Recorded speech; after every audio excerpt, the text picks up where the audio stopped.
नमस्कार, आप live cities देख रहे हैं। मैं हूं जय शुक्ला। देखिए, इस वक्त एक बड़ी खबर निकलकर सामने आ रही है। बिहार लोक सेवा आयोग यानी कि बीपीएससी के जो है नए अध्यक्ष बनाए गए हैं अतुल प्रसाद। अतुल प्रसाद 1987 बैच के आईएएस अधिकारी हैं, जिन्हें अब बीपीएससी की कमान सौंपी गई है, यानी कि बिहार लोक सेवा आयोग का इन्हें अध्यक्ष बनाया गया है। अभी अभी की बड़ी खबर आपको बता रहे हैं और सामान्य प्रशासन की तरफ से जो अधिसूचना जारी की गई है इसे लेकर के वो भी आप अपनी स्क्रीन पर देखिए।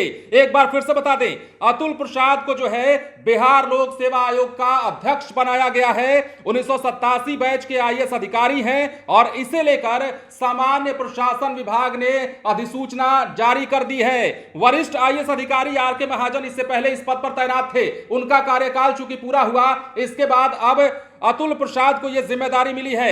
बिहार लोक सेवा आयोग पिछले दिनों खूब चर्चा में रहा और चर्चा का कारण था पेपर लीक का मामला। हालांकि यह मामला उससे जुड़ा हुआ नहीं है, चूंकि हम इसलिए चर्चा कर रहे हैं क्योंकि बीपीएससी पूरे चर्चे में कुछ दिन पहले रहा था। अब चूंकि बीपीएससी के नए अध्यक्ष के तौर पर जो है अतुल प्रसाद कार्य करेंगे, तो उम्मीद यह की जा रही है कि बिहार लोक सेवा आयोग की स्थिति अब सुधरेगी, क्योंकि तब बड़ी सवाल उठाए जा रहे थे। आर के महाजन का जरूर कार्यकाल पूरा हुआ है, लेकिन बीपीएससी के अध्यक्ष पद पर रहते हुए ही बीपीएससी का पेपर लीक हुआ था और उसके बाद से ही इस विभाग पर भी सवाल उठे थे, सरकार पर भी सवाल उठे थे और उसी वक्त अध्यक्ष पर भी सवाल उठाए गए थे। हालांकि यह मामला उससे जुदा है, क्योंकि आर के महाजन का कार्यकाल पूरा हुआ है और उसी कार्यकाल पूरा होने के बाद अब जो है अतुल प्रसाद को बीपीएससी की कमान सौंप दी गई है। बिहार लोक सेवा आयोग के अब अध्यक्ष जो है नए अध्यक्ष हो गए हैं अतुल प्रसाद। 1987 बैच के आईएएस अधिकारी हैं और यह कहा जा रहा है कि अतुल प्रसाद के इस पद पर काबिज होने के बाद बिहार लोक सेवा आयोग की तस्वीर बदलेगी, काम करने का तरीका बदलेगा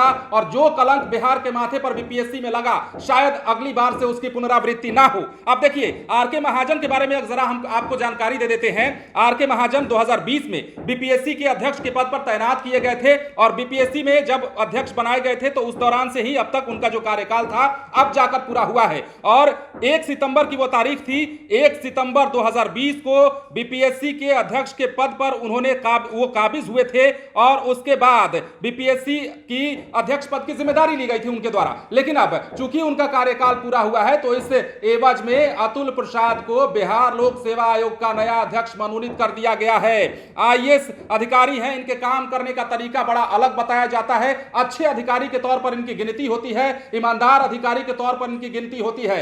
बिहार लोक सेवा आयोग के अधिकारियों पर भी तब सवाल उठ गए थे जब बीपीएससी पेपर लीक का मामला सामने आया था। यह कहा जा रहा है कि अतुल प्रसाद चूंकि अच्छे आईएएस अधिकारियों में गिने जाते हैं, ईमानदार आईएएस अधिकारियों में गिने जाते हैं, तो अब जो है विभाग के कार्य करने की शैली जो है बदलेगी और आने वाले दिनों में इस प्रकार के किसी भी कार्य की पुनरावृत्ति नहीं होगी जो बिहार लोक सेवा आयोग के माथे पर पिछले दिनों धब्बा के रूप में लगा था। अब खैर, बड़ी खबर यह निकल कर आ रही है कि बीपीएससी के नए अध्यक्ष मनोनीत कर दिए गए हैं अतुल प्रसाद, जो कि 1987 बैच के आईएएस अधिकारी हैं। उन्हें अब यह जिम्मा मिला है। बने रहे लाइव सिटीज के साथ। यदि आपने अब तक हमारे चैनल को सब्सक्राइब नहीं किया है तो सब्सक्राइब कर लीजिए ताकि हम आपको खबरों से अपडेट रख सकें। धन्यवाद।